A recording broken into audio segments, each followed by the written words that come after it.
Waduh. Pak, Papa kalau capek, yaudah Papa pulang aja ya. Tapi Mama masih mau lihat mujizat, Pak. Saya bilang gitu. Keluar air mata dari Pak Rizal. Wah, ya? Dengar berarti dong. Wow. Stand by. 3, 2, 1, action.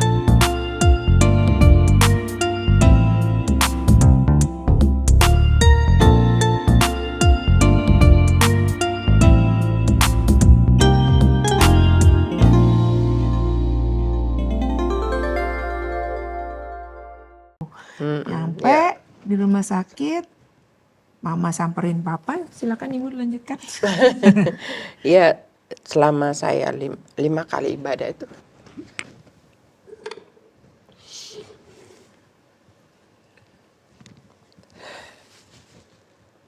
Saya nggak ada pikiran kalau anak-anak udah dipanggil. Udah panggil ke sana. Terus Steven cuma bilang gini, Ma, itu khotbahnya tuh mengenai ketenangan. Itu benar-benar saya tenang banget. Iya. Tenang banget. Sampai akhirnya Steven bilang, Ma, aku mau ngomong berdua. Begitu dia ngomong, Papa udah cold blue gini. Terus dikasih obat, sekarang udah mereka. Oh ya udah. Saya pikir nggak apa-apa dong. Mama mau terusin? Ya terusin aja nggak apa-apa. Tapi Roh Kudus ngomong ini, telepon Bella gitu. Terus saya duduk, saya telepon Bella. Saya bilang, Bella, kok Papa ditidurin? Kan biasanya setengah duduk gitu. Ya Bella bilang bahwa Mama kesini deh sama Steven. Oh ya udah. Saya nggak ada pikiran buruk sama sekali, khawatir nggak ada. Terus teman-teman pendoa, terus wakil pelukin saya, mereka yang nangis. Saya cuman gini, udah nggak apa-apa Bapak, nggak apa-apa. Ya, saya ke sana. Berarti udah miss kebaktian ketiga nih? Udah diganti sama wakil kita. Terus udah pergi. Sampai sana saya cuci tangan. Terus Keisha bilang, tuh Mam, heart rate-nya udah 51-50. Oh kenapa? Ya udah nggak bagus. Udah nggak tahu kenapa. Itu tuh saya bisa tenang, pegang kepala Pak Risa. Saya bilang, Pak, kalau Papa udah capek, ya udah Papa pulang aja. Itu kok bisa saya ngomong kayak gitu. Serius. Dengan tenangnya. Waduh. Pak, Papa kalau capek, ya udah Papa pulang aja ya. Tapi Mama masih mau lihat mujizat, Pak. Saya bilang gitu. Keluar air mata dari Pak Risa. Wah, ya? Dengar berarti dong. Wow. Ya dia dengar, terus saya bilang, udah Pak nggak usah nangis. Papa hebat, Papa luar biasa. Semangat Pak, saya bilang. Papa benar-benar luar biasa ya Pak ya, kamu luar biasa. Terus Mama nanya sama aku, ya Bel ya nggak apa ya. Di situ aku nggak bisa tahan, maksudnya kayak ya udah kalau emang kita mesti merelakan ya udah, karena kita kan tadinya tuh kayak masih yang terus beriman terus Papa bakal sembuh ini gitu gitu. kan. Tapi Terus kalau- peperangan. Iya terus Iya itu. Iya, terus akhirnya tiba-tiba itu heart rate udah 50 turun dari 30. Terus dokter bilang, Bu kita cek dulu ya ritme jantungnya. Bapak, oh iya saya bilang gitu. Terus dia lihat, Bu udah mulai menurun. Mau ditekan, saya bilang gak usah, jangan. Saya bilang gitu, kasihan saya bilang gitu. Terus langsung turun. pelan-pelan turunnya. Pelan turun. Pelan-pelan. Di situ saya baru ngeh bahwa dia nungguin saya. Oh. Iya. Dia nungguin saya gitu maksudnya. Dia mau saya ada di situ gitu. Ini ada proper goodbye gitu ya. Akhirnya dokternya bilang, Bu 12.56 ya, Papa udah nggak ada. Iya. Udah. Saya nggak nangis, nggak apa. Pokoknya rasa bener-bener tegar, tenang. Ini aja baru bisa nangis. Udah selesai semua. Bu kita mau bersihin Bapak dulu, habis itu dibawa ke ruang jenazah semua. Terus anak-anak rohani semua kita dandanin semua, dirapiin, terus di make upin segala macam. Di situ saya baru relate ya. Saya lihat, wow, bersih banget, cerah banget gitu. Saya ngomong Ganteng ya dia ya. Saya bilang gini, Pak, saya baru lihat, saya bilang gini, kok kamu tega ya Pak ninggalin saya?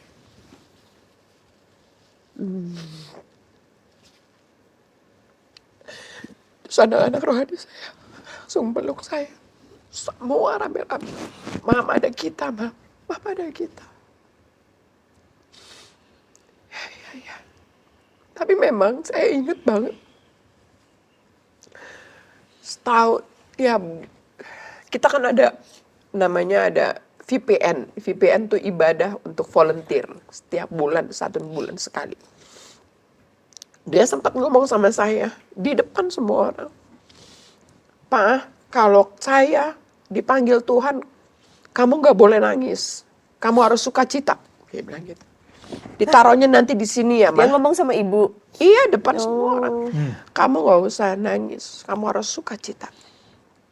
Ya, terus biasa kan diem aja saya dengerin gitu. Dan memang dalam setahun itu tuh suka ngomong kalau di rumah gitu. Ma, kalau dipanggil Tuhan saya dulu ya, jangan kamu dulu gitu. Kalau kamu dulu sayanya repot, harus ngurus ini, ngurus anak gitu. Ya segala macam dia tahu ya. Gak mau repot lu. Nggak mau repot. Dan banyak hal yang memang yang udah dia juga sempat di waktu di ibadah volunteer juga pernah ngomong juga begitu. Itu bulan Juni ya, Kes ya. Dia bilang kalian harus banyak doain saya. Gitu. Saya capek dia bilang. Iya. Dia ngomong gitu. Jadi itu seperti itu. Terus ya udah akhirnya dibawa. Ya enggak, ya saya percayalah itu semua Tuhan ya yang berikan saya ketenangan. Itu benar-benar memang pada seminggu sebelumnya Pak Risa sakit tuh saya tuh Tuhan tuh ngomong gini sama saya. Tenangkan hatimu, jaga hatimu, persiapkan hidupmu. Awalnya saya nggak ngerti. Minggu sebelum Maksudnya sakit. apa gitu? Iya, tapi begitu keadaan itu, oh ya saya kok bisa tenang begitu gitu. Sampai orang tuh ya bingung lihat saya. Saya juga kadang-kadang bingung juga gitu. Ya kok bisa? Itu kalau bukan Tuhan yang menginfuskan ketenangan buat saya nggak mungkin bisa. Iya. Dan saya bilang sampai orang tuh peluk saya sampai nangis, kok kamu kuat ya. Teman-teman yang datang kalau kita ngomong, kalau kita cerita gitu ya, mereka nangis. Kita mah cerita aja biasa. Mereka karena kita cerita apa yang terjadi, apa yang Tuhan lakukan, mujizat apa gitu. Itu kita ceritakan. Mereka sampai yang terbengong gitu lihat kita sendiri gitu ya. Itu seperti itu sih. Dan saya nggak tahu kenapa dibuat seperti sama Tuhan supaya saya tenang. Mungkin untuk supaya dampak ke anak-anak, ya mereka juga tenang nggak lihat. Soalnya gini, kalau saya diam aja, Keisha, mama kenapa? Enggak apa-apa. Dibikin takut mamanya khawatir atau apa, enggak. Ya saya posisi cuman ya itu, memikirkan perkara-perkara yang di atas aja gitu. Ya berdoa, ya pagi dini hari terus Tuhan bangunin saya, banyak bicara sama saya, terus dikasih ayat. Itu yang ini gitu. Sampai suatu pagi saya pernah mimpi Bapak meninggal. Tapi saya sampai terus Keisha begini, mah bangun. Kan selama 2 bulan kan tidur terus sama Keisha kan. Mah bangun. Kenapa? Enggak kok mama mimpi papa meninggal. Udah doa aja doa. Saya doa ya itu. Dengan panjang umur aku berikan segala macam. Wah, itu yang ya udah tenang dong. Enggak akan dipanggil Tuhan, ya udah. Saya bilang, nggak ada pikiran sama sekali, benar-benar Tuhan kasih ketenangan itu. Ya. Dan waktu acara di gereja itu kan pada waktu jasad beliau ada di gereja itu banyak banget yang datang. Iya. Banyak banget. Hari pertama itu hari Minggu. Iya. Dan istilahnya banyak orang yang juga menyatakan kasihnya ya, maksudnya kepada beliau, kepada keluarga kalian juga. Gitu. Nah ini yang mungkin bisa dijabarkan. Menurut kalian, maksudnya dari apa yang sudah terjadi itu kan Tuhan berdaulat ya. Maksudnya kita semua suatu hari juga pasti akan pulang ke rumah Bapa. Nah pada waktu dampak dari kepulangan ini apa gitu buat kalian bertiga terutama? Ya Dampaknya kita jadi berempat nih sekarang ya Mas Steven juga kita jadi gotong royong gitu untuk meneruskan IRC Sawangan ini ya, maksudnya kan jemaat ini kan harus kita urusin gitu ya. walaupun di tengah kita sedang berduka, tapi kan ke gereja ini terus berjalan, gitu. Itu. Tapi dampak dari yang mungkin orang mau ngomong gini, kenapa sih harus menderita 2 bulan? Kenapa sih nggak langsung aja cepet gitu kan? Tapi mungkin di waktu 2 bulan itu tuh kita ini kayak seperti dilatih mentalnya gitu ya. Persiapan Persiapan gitu ya. kitanya juga gitu ya. Kita Memberikan yang terbaik buat pelayanan. ya suami kita, iya. papa kita Iya, benar-benar betul. Iya, berikan iya, yang betul. terbaik gitu. Ya kayak kita dikasih kesempatan untuk say goodbye lah gitu ya. Iya, Karena kalau benar. terlalu cepat juga Ya, kayak bisa. Nggak kita terima terlalu ya. Kitanya kaget benar-benar. gitu. Tapi Iya. di 2 bulan itu benar-benar kita di dalam keadaan yang lagi sedih, bukan sedih ya, lagi kurang baik lah gitu karena papa di ICU. Tapi mama harus khotbah, aku harus ujian PDP, Keke juga harus khotbah. Kita semua masih harus terus pelayanan, Iya, harus terus seperti mikirin itu. jemaat. Jadi kayak mentalnya kayak ditempa untuk kayak siaga gitu. Nggak ada waktu buat down. Iya, diberi dan ya betul. Tuhan kasih kita supaya nggak ada kesempatan untuk kita yang Mengasihani diri diri sendiri, marah sama Tuhan kenapa Iya, begini iya. gitu ya ya. kalau sedih pasti ada lah. Ada, namanya. Maksudnya kalau di pasti. rumah kadang-kadang aku berdoa ya, aku nangis juga. Iya, Tuhan tolong gini. Tapi harus kuat lagi, harus mikirin mesti khotbah di sini, mama mesti siapin khotbah, aku juga mesti ujian waktu itu. Jadi ya kita semua Moving on. bergerak terus. Hal-hal apa yang kalian temukan setelah kepulangan Kang Risa? Mungkin dari kesaksian dan cerita orang-orang yang kalian mungkin selama ini nggak tahu gitu. Kaget mendengarnya, ada nggak? Pasti ada dong 1-2. Ada. Kayak Bisa papa cerita. tuh suka bantu gereja yang kita nggak tahu gitu loh. Bantu gereja orang lain gitu. Atau bantu orang yang kita nggak tahu. Gitu.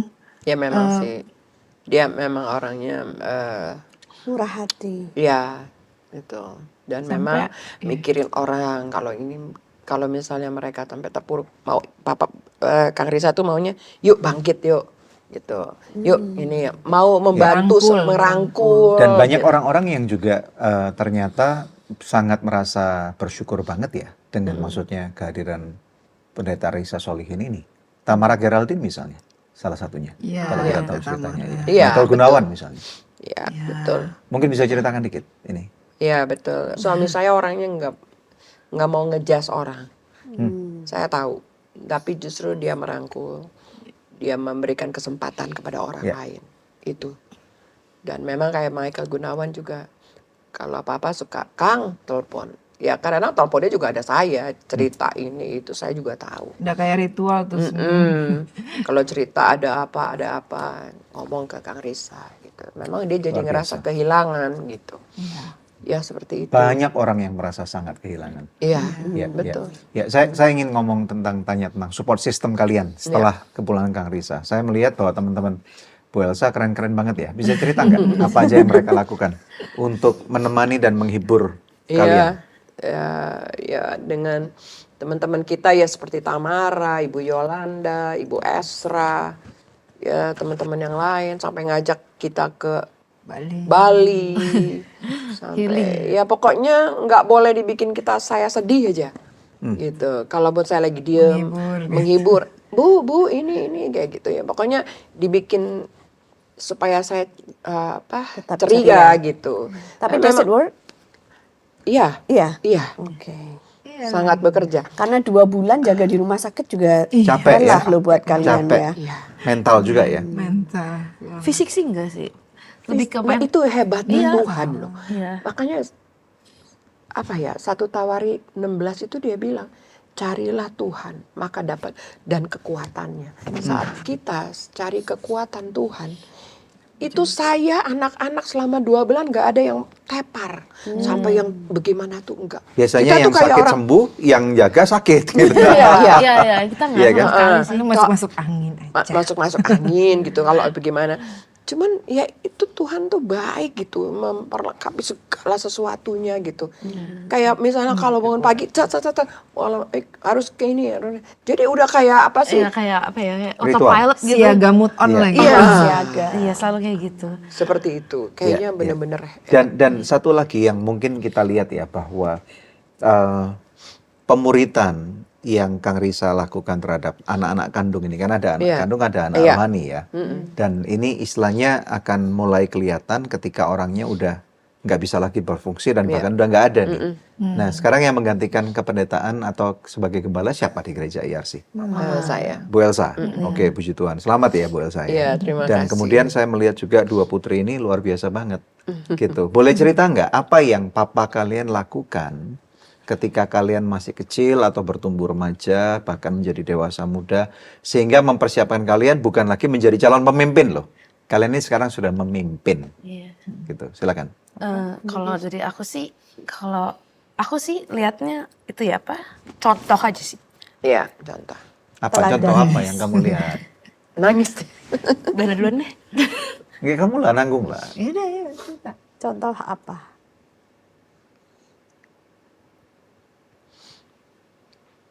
Papa tuh nggak memaksa orangnya. Papa nggak yang kamu harus gini, enggak sih. Cuman dia mengarahkan tapi tidak memaksa. Itu lahir dari keinginan kita juga dan dia memberi contoh yang baik gitu. Apa prinsip-prinsip dalam kehidupannya itu yang kita lihat dengan mata kepala kita sendiri itu yang memberi kita mau melayani gitu karena dia sebagai orang tua juga orang tua yang baik, bapak yang baik gitu. Gak pernah nyuruh-nyuruh. Iya. Gak pernah nyuruh-nyuruh. Gak pernah. Nggak nyuruh-nyuruh tuh maksudnya Kayak, kayak ayo sana pelayanan atau apa. Gak pernah nyuruh pelayanan. Nggak Enggak sih. maksa, nggak. Tapi jadi kalau kalian sampai bisa terlibat pelayanan semua itu karena lahir dari kerinduan hati Iya. gitu. Kalau aku pribadi sih karena waktu itu ada suatu kejadian pribadi aku. apa? Cerita yuk.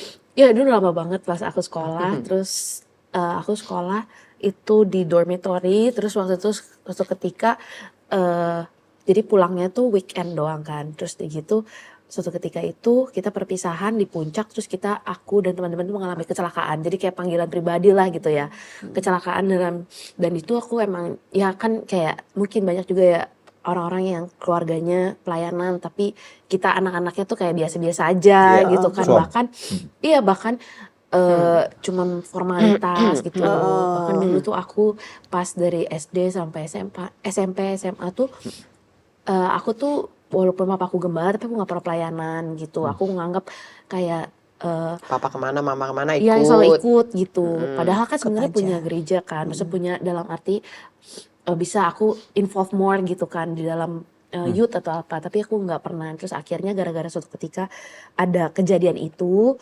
jadi baru deh tuh aku ikut youth kayak gitu-gitu. Terus kayak gitu papa juga nggak yang nyuruh-nyuruh apa gimana gitu. Cuma Mama yang nyuruh sih. Iya. Kalau saya iya. Iya, mama Kalau yang saya bilang gini, Keisha, papa, mama itu jadi contoh. Papa, mama itu jadi bapak, ibu gembala. Kamu harus jadi contoh. Dan memang anak ini memang saya sudah waktu sebelum hamil anak Keisha, itu saya sudah menyerahkan sama Tuhan untuk jadi hamba Tuhan. Nah itu aja biasanya anak akan merasakan itu bukan pilihanku. Iya. Aku Biasanya. kenapa Tapi harus dengan diserahkan, kejadian gitu. itu, Boleh cerita nggak sih? Is that okay? nah, Oke, Pernah sebenarnya nggak ngerasa gitu? Ngapain gue diserah-serahin untuk jadi Enggak hamba sih, Tuhan? enggak sih. Gitu. Nggak Soalnya pernah. itu kan faktor eksternal ya, tapi dari faktor istilahnya dari Tuhan, dari sisi Tuhannya tuh Tuhan juga menunjukkan gitu. Dalam arti waktu pernah aku juga di sekolah tuh ada ibadah, terus ibadah itu ada pendeta yang suka prophesy. Nah itu aku juga dengar prophesy-nya tuh kamu akan melayani dan melayaninya itu di TV, di multimedia gitu-gitu. Iya spesifik banget gitu. Dan Di itu Love Revolution nanti tampil. nah, Oh, sudah dinubuatin ini hari ini. ya, itu terjadi ya ketika aku pelayanan bareng sama papa pas COVID gitu. Jadi kan ya kita cuma berdua doang tuh kan. Maksud dalam arti aku yang ngerti lah tentang teknologi gitu-gitu kan. media. Dimana pas COVID itu kan nggak banyak orang yang udah tahu dengan Zoom dan lain-lain. Jadinya aku yang bantuin gitu. Nah dari situ Keren. paling cuma itu doang sebenarnya gitu Pakai kan. handphone ya? Pakai handphone, pakai laptop, pakai apa gitu. Dari situ akhirnya ya si Sawangan kita akhirnya beli kamera, perbaiki audio, perbaiki segala sesuatunya, visual, audionya, terus sampai saat ini kayak gitu. Jadi nggak tahu juga kenapa bisa kayak gitu maksudnya. Ya mungkin karena papa cuma taunya yang ada di rumah aku doang kali ya gitu. Maksud itu kan di gereja juga ya kita cuma segelintir orang gitu, waktu masih tapping dan lain-lain gitu. Tapi secara pribadi sih panggilan Tuhan tuh kalau untuk aku specifically ya untuk melayani sih. Jadi kemanapun aku pergi jauh, istilahnya mau mencoba yang duniawi dalam arti bekerja secara sekuler gitu, pasti ujungnya balik lagi gitu. Jadi akhirnya aku memantapkan diri, emang aku nggak mau lari dari panggilan itu. Jadi, tapi kamu tadi belum cerita nih, yang dulunya itu terjadi apa nih? ya itu Om yang kecelakaan itu. Kecelakaan tuh gimana sih? Jadi kita lagi farewell party lah istilahnya, karena aku udah graduate gitu, terus kita ke puncak. SMA nih? Iya, SMA kelas 1 gitu. Terus udah gitu di puncak, kita lagi turun dari puncak menuju ke Jakarta. Naik mobil? Naik mobil Elf, kita tuh ber-13 kalau nggak salah. Itu tuh ada satu mobil dari bawah gitu dan orang itu mabok gitu. Mobilnya sedan, terus dia menabrak kita tuh head to head gitu. Dan orang itu meninggal seketika. Iya, iya orang itu meninggal seketika. Terus gitu. Dan di Elf gak apa-apa? Ada temanku ada yang patah kakinya, patah hidungnya gitu-gitu. Sekarang sih semuanya udah baik-baik aja. Terus gitu kita berhenti tuh di rumah penduduk gitu, depan rumah penduduk, sampai kita nggak bisa buka mobil itu. Terus gitu nggak bisa buka mobil, temanku karena mobil itu pintunya nggak bisa kebuka, dia pecahin kaca, terus dia keluar dari kaca itu. Akhirnya orang tahu kalau di depan itu ada tabrakan, akhirnya dibukain dari depan dan aku tuh posisinya di paling bawah karena kan mobil F tuh ada tangganya kan. Nah aku tuh paling bawah, di atas aku ada 2 orang lagi, jadi kayak sangat sesek gitu kan. Tapi physically nggak kenapa-kenapa gitu kan, nggak kenapa-kenapa. Terus ini karya Tuhan juga sih, di waktu itu mama tuh pagi-pagi itu kan sekitar jam 4 kalau nggak salah. Enggak, jam 2-an. Jam 2-an ya. Oh, jam 2-an gitu. Mama tuh telepon langsung gitu. Mau tanya Kisha di mana? Bukan. Mama doa dulu. Tar dulu kan, karena kalau taunya kan mama telepon. Nggak tahu kalau mama doa. Iya kan telepon, terus udah gitu pas telepon ternyata kenapa bisa telepon jam 2? Karena mama dibangunkan untuk ke toilet. Abis itu setelah ke toilet mama ingat kalau aku lagi di puncak, disuruh doa. Ternyata pas doa itu adalah momen dimana itu tabrakannya terjadi. Jam 2 pagi? Iya. Keisha duduk di depan, belakang, ke depan, tapi nggak apa-apa. Terpelanting ke depan maksudnya? Iya, dan ada 2 orang di atas aku itu. Oh, jadi kamu rebah di bawah mobil gitu ya? Bukan di bawah mobil, apa namanya? di dalam mobil. Di apa sih? Di dasar mobilnya? Gak lecet satupun. Interior mobil. Tapi terus kamu ditutupin 2 orang lagi gitu? Terus kayak bangun gitu kan, teman-teman aku juga kan gitu. Ya udah itu ada orang yang bukain dari luar, terus akhirnya nggak apa-apa. Terus malam pagi itu langsung dijemput sama papa gitu. Ke puncak mereka berdua gitu. Ya udah dari situ itu Mama telepon pas kamu masih lagi dalam mobil? ribet-ribet itu, baru kecelakaan. baru kecelakaan. Wah, kaget dong. Iya, aku juga nggak berani ngomong, tapi untungnya ada temennya mamaku, temanku punya mama, dia ikut. Di situ ada orang tua. Ada orang tua, tante aja deh ngomong gitu. Ya udah akhirnya tante ngomong ke mama, baru kita di sini. Oh iya saya jemput gitu, udah. Waduh. Jadi kita sempat masuk ke koran Bogor gitu lah, kecelakaan terjadi gitu. Dan itu merubah kehidupan kamu. Betul. Itu membuat Keisha sadar bahwa ada panggilan Tuhan buat hidup kamu. Jadi ada prosesnya juga sih. Dari situ akhirnya aku memang udah graduate juga. Jadi aku akhirnya pulang kan ke rumah gitu. Maksudnya setiap waktu jadinya kan di rumah. Nah dari rumah itu ya udah akhirnya lihat mama papa pelayanan dan lain-lain. Terus akhirnya aku baru involve di youth aku yang namanya di RP 232 itu. Ya udah jadi usher, jadi kolektan gitu-gitu semuanya dari awal situ. Iya, nice. jadi seperti itu. Ya, jadi itu apa yang papa lakukan untuk mendidik kalian mempersiapkan menjadi seorang calon pemimpin akhirnya ya. Iya gitu, pelan-pelan sih. Ya semua kayak diatur Ya diatur Tuhan lah diatur semua. Tuhan, ya. Gitu. Kalau suami saya tuh nggak terlalu yang bagaimana ya, cuman memang ya anak ini bisa, begitu dia masuk di RP and youth, disuruh lakukan apa, kerjakan apa, beres gitu lah. Keisha sama ketua youthnya selalu apa-apa beres. Jadi memang Tuhan giring Keisha tuh sampai ya mungkin ya Tuhan dengar kali ya apa janji apa yang saya bilang sama Tuhan tuh itu di Nazar itu digenapi gitu. Benar-benar digiring sampai suatu hari yang dia bilang, ada yang membuatkan dia itu sampai saya yang jemput, dia bilang, "Mama, aku ada di tengah persimpangan loh Mam sebenarnya. Tapi begitu hamba Tuhan ini bilang nubuatkan aku percaya. Nah dari situ dia mulai. Puji Tuhan ya. Kalau Bella gimana? Maksudnya apa yang kamu belajar dari papa kamu? Orangnya tuh rendah hati gitu ya. Rendah hati, dia bisa main sama siapa aja, dari kalangan mana aja dia bisa main gitu ya. Dan aku lihatnya memang dia tuh punya hati bapak ya, maksudnya hati bapaknya kuat gitu, merangkul orang, mengasihi orang, nggak menjudge orang gitu sih. Itu yang kuat dari papa. Dan apa ya, aku selalu ngelihatnya papa tuh sebagai sosok yang kalau buat aku personal ya, mungkin dari podcast sebelumnya juga ada kan cerita tentang bagaimana aku ini ada gitu ya. Ya papa Kejadianmu itu memang unik dan menarik, dan juga dahsyat dan ajaib. dahsyat dan ajaib, dahsyat dan ajaib dibentuk oleh tangan Tuhan di tempat-tempat yang tersembunyi. Mazmur 139 kan ya. Semua kita kayaknya. Nah, papa itu kayak seperti menebus aku dan mama gitu loh ketika kita itu menjadi bosnya. Iya gitu loh. Jadi dia mengasihi aku, nggak ada embel-embel, maksudnya benar-benar sayang aku seperti anaknya sendiri gitu. Tidak pernah merasakan perbedaan, tidak pernah, bahkan ketika aku mau nikah tuh papa tuh nangis terus. Aku inget banget tuh. Baru latihan jalan aja ke pelaminan, latihan jalan nih sehari sebelumnya berapa hari. Itu udah nangis terus gitu loh. Aku nggak ngerti itu ingetnya apa gitu kan.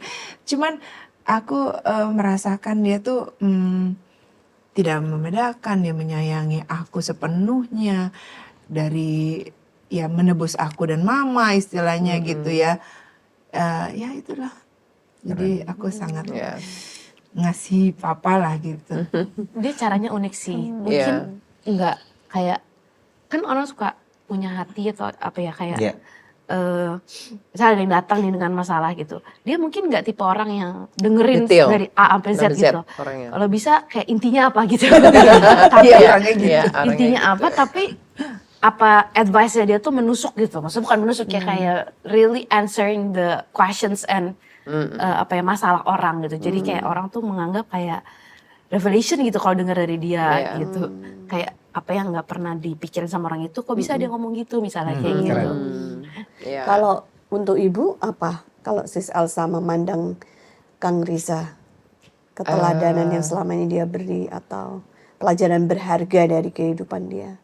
Ya dia sabar, betul dia rendah hati, dan memang ya itu romantis. Kangen dong ya. Romantisnya kayak terus. Video call terus kayak di mana video call. Kadang-kadang itu makanya Bu Ola semua apa sih Pak, ada di mana? Ini Mama sama itu. Enggak, mau lihat aja. Apalagi kalau lagi dia sendiri di rumah. Pulang dong, pulang. Iya. Gitu. Ya seperti itu sih. Ya family ini ya. Family man. Betul ya. gereja sejak kepulangan dari Kang Riza. Bisa diceritakan dikit, ini bagian terakhir dari podcast ini. Apa yang kalian persiapkan? What is next buat GBI IRC Sawangan gitu? Oke, kalau saya meneruskan aja semangat dari suami saya, yaitu anak-anak muda ini ya, yang lebih lagi yang harus. Jadi dia punya beban untuk anak-anak muda, generasi muda. Iya, makanya terus jiwa-jiwanya terus berdatangan, terutama yang teens. Wow. Gitu. Iya. Betul. Mungkin Keisha kamu kayaknya terlibat dalam admin dan banyak sekali masalah teknis ya. Mungkin bisa cerita sedikit bagian penutup ini.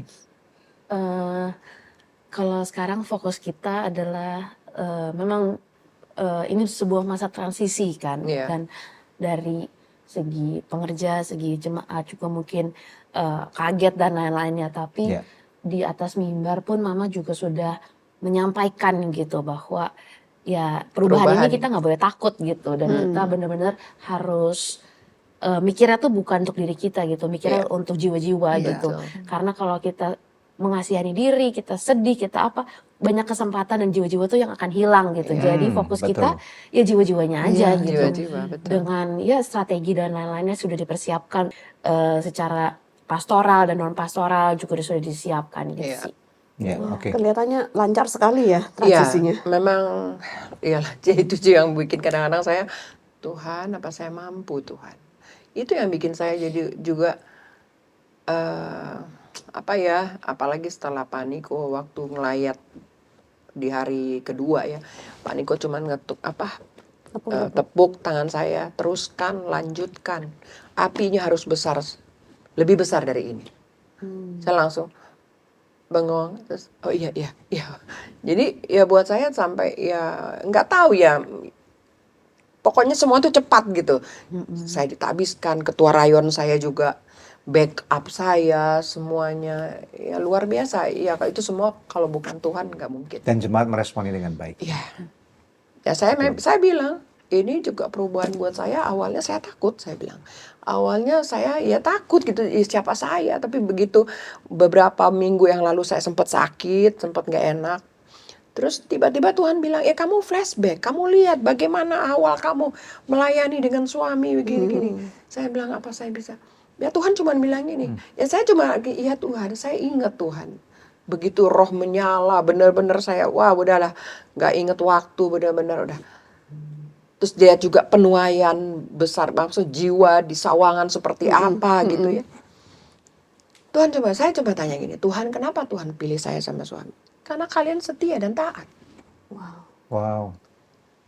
Oke, ya itu tuh saya dapat juga firman Tuhan di 1 Korintus berapa dia bilang, ya Tuhan, ya kita nih orang bodoh menurut dunia tuh kita bodoh gitu. Tapi ya itu menurut hikmat manusia ya. Tapi kan Tuhan lihat kita.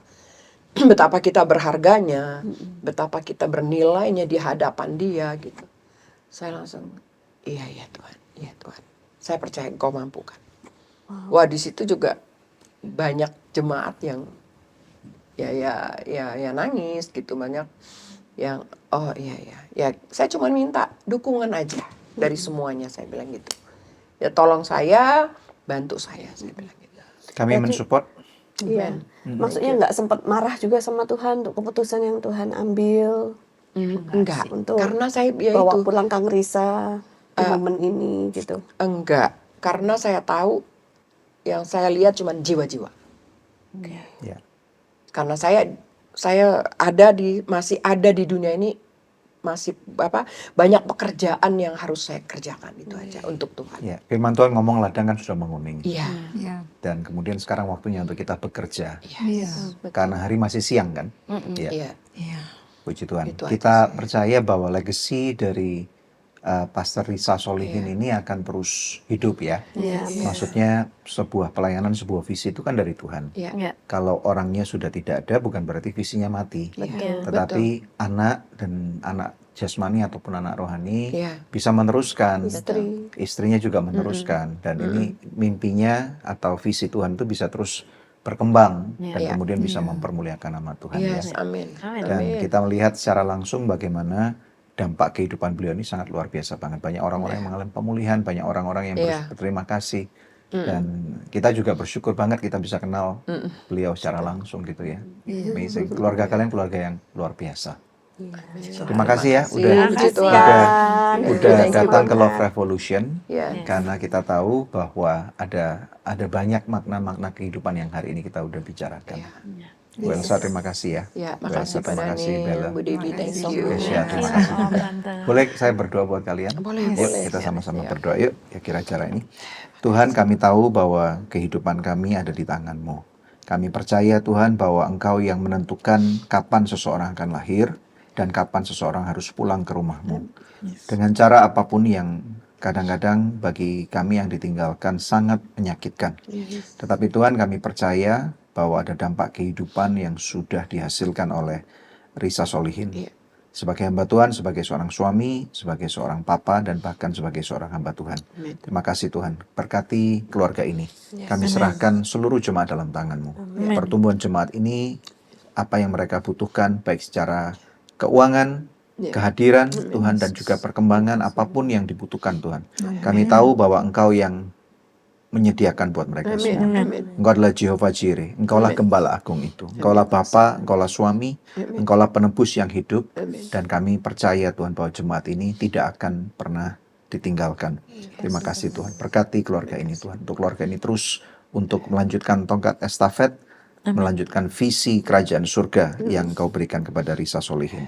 Terima kasih Bapa. Terima kasih untuk Kang Risa sebagai seorang sahabat, sebagai seorang teman, Bapak rohani bagi banyak orang. Dan Tuhan, biarlah apa yang kami bicarakan hari ini dalam Love Revolution ini menjadi dampak yang besar, memberikan kekuatan bagi banyak orang. Di dalam nama Yesus, kita semua berdoa dan mengucapkan syukur. Amin. Ya, saudara sekalian, kalau kalian diberkati, jangan lupa share ulang kepada link kalian, kepada WhatsApp group, bisa berikan komen kepada keluarga ini apa yang bahkan Pastor Risa Solihin selama kehidupannya sudah menjadi dampak buat kehidupan kalian. Tinggalkan komen, dan juga kita percaya bahwa mereka perlu didukung, dan kita tahu bahwa dari program Love Revolution akan berdampak luas bagi banyak orang ya. Dan hari ini kita juga belajar ya pemirsa sekalian, kalau mungkin ada di antara Anda yang mengalami duka cita, kita bisa belajar dari keluarga ini bagaimana untuk move on dan meneruskan hidup kita. Memang gak mudah, tapi bersama dengan Tuhan tidak ada yang sukar. Kita pasti sanggup untuk melakukannya dengan kekuatan yang Tuhan berikan. Love Revolution, Karena cinta perlu perjuangan dan tindakan nyata. ciao. Ciao.